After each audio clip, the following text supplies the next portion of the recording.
So my view on Bitcoin kind of remains what it always was, which was, and I coined this a while ago, is I think of it as the kind of perfect collateral layer of this new digital economy, because it's pristine collateral in the way that it can't be debased.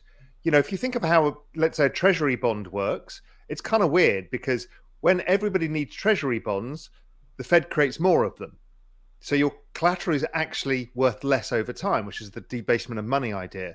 Now, you can't do that with Bitcoin. So if Bitcoin is your base layer of collateral, then what you get is an ability to get paid for people wanting collateral in a collateral squeeze, which is what the financial system needs at its base. But it became obvious to me that Bitcoin doesn't solve every problem. It solves certain problems really well, and others it doesn't solve as well. So that was really my evolution. And then as the space broadened out, you realized, okay, this is an incredibly deep, fast-moving space with so many applications that it doesn't make sense to be all on one blockchain. Different blockchains will specialize in different things. So that's basically my Bitcoin hypothesis. I think that's true. Look, network effects are real, and how people drive network effects are not only growing the network, but defending the network. So that's what the Bitcoin narrative is. The incredible maxi pushback is the defending of the network. We should conquer all. But the reality is, I think that, and the question I'll give back to you is, what is the money part you're trying to solve? Do we have to solve every part of money, or is that just a legacy way of looking at it? Can we break money down into certain functions and split it down? I don't know. What do you think? Yeah. Yeah. And I totally agree with that. The only thing I can't square in my head yet is you and I both talk about it as a base layer or pristine collateral. The issue is it's not being used as such by anybody. I can't get my head around, because actually what is the collateral of this current system is ETH. Now, I'm no ETH maximalist either. I'm just an observer.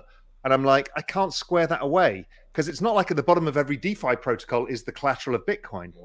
Yeah. And I think the point being is they're two entirely different things. I think we probably violently agree with each other. And I think that makes sense. It depends what kind of adoption we're looking for within it. If we're looking for nation states, corporate balance sheets, and others, then stuff like Ethereum doesn't make sense, because it's not trying to be money. It's trying to do other things. But base layer of money, yes. I mean, it works at that kind of sovereign state level, corporate level, a supranational entity level. Yeah, and it depends how we address this. If you address it philosophically, that's fine, but we also have to address it as investors. So predictability itself does not necessarily generate superior returns. I mean, and so that's how I look at the ecosystem. I look at network adoption. Now, whether that's Ethereum or Solana or NFTs or any part of the ecosystem, and use that as my guide, because what I'm trying to do here is capitalize on participating in a technological revolution. Some of that is money, and that can be separated out. I can just own some Bitcoin. But like we do with US treasuries, we don't own them all the time, because there are times when you want to go out the risk curve, and times when you want to come further closer to the risk curve. So that's kind of how I think of it. I don't think so. And I don't think so because it's time horizon that matters the most. So Shiba Inu might outperform over periods of risk where it becomes a mean and then it disappears, or it becomes less significant in value. Doge, let's see how that changes as Tesla starts to accept it, Mark Cuban starts to accept it. Who knows? Can they build the other side of the network effects? That's possible. But I think over time, these things will be proven out and where they fit in the ecosystem. And, Ethereum's network adoption has been faster than Bitcoin recently. So we've seen that growth. Will that play out in the next 5 years? No clue. But our job really is to find that. Having a philosophy doesn't really help you as an investor. However, I also believe that, because every time I've seen people with an anti-Fed philosophy or an anti-this or a pro-that, they always get killed. There is a difference in this space because the technology is integrated with the network itself. So people can be philosophical builders on this network because they want to build a better future. And that's great. And I completely encourage that. But don't criticize somebody else for not sharing philosophy, and that if you don't, then you're a heathen. That smacks to me of religion, and it's not. That shouldn't come into investing. I don't think any of us can play the voice of God, and the market will choose. So if the market wants cheaper, less decentralization, faster, those trade-offs the market will take. And we can yell from the sidelines saying, how dare you do this? And we sound like gold investors. Sure. You know, we have to be really careful on imposing our wish versus what the market chooses. Because if not, we get left behind often by sticking to a prior narrative. I think what I do love about this space is there are people focused on specifics. So spreading the core philosophy of Bitcoin, if they can get network adoption of their narrative, fantastic. It's good for everybody.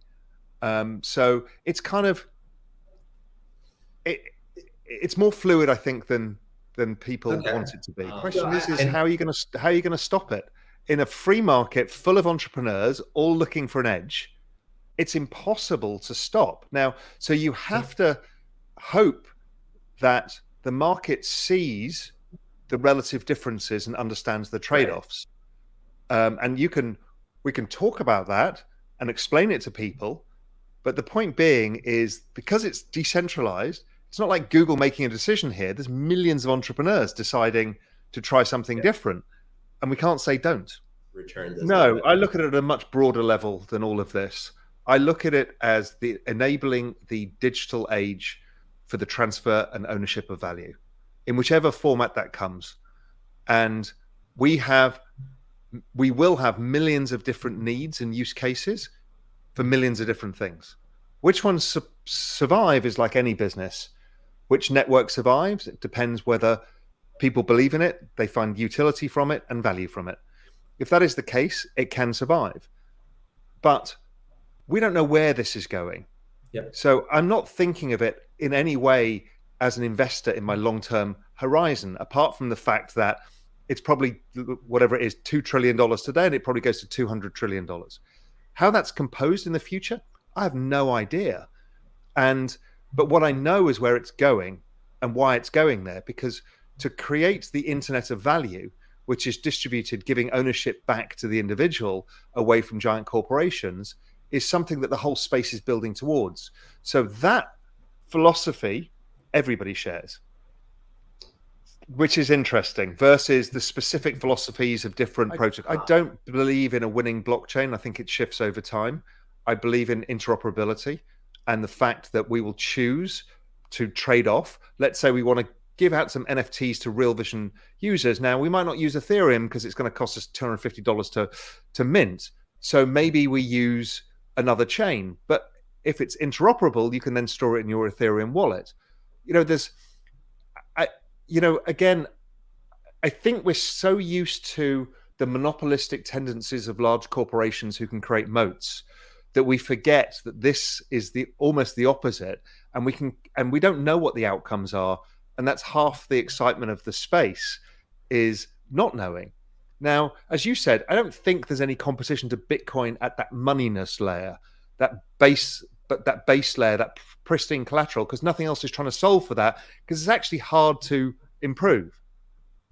But for the other elements, once interoperability comes in, we can use Bitcoin, Ethereum, Solana, whatever we want, interoperably for different purposes. That's going to create a whole new hybrid structure of opportunities that we just don't have today, which is interesting. I kind of don't really agree with that. I kind of think that each individual network has its narratives and sub-narratives.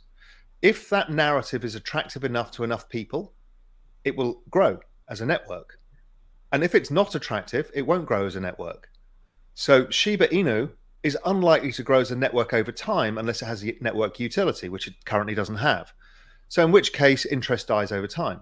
So it's the same if somebody sees something as too centralized and the crowd, the hive mind of people involved in this, decide that that's not what they want. They will migrate to a chain that has more decentralization.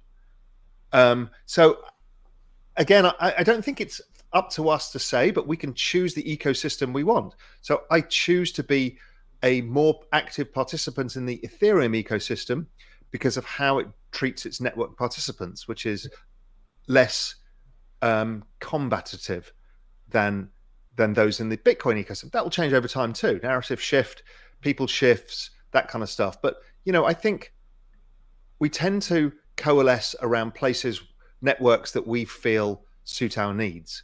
And if the market decides that decentralization, the ultimate decentralization, is the need, they will coalesce around Bitcoin.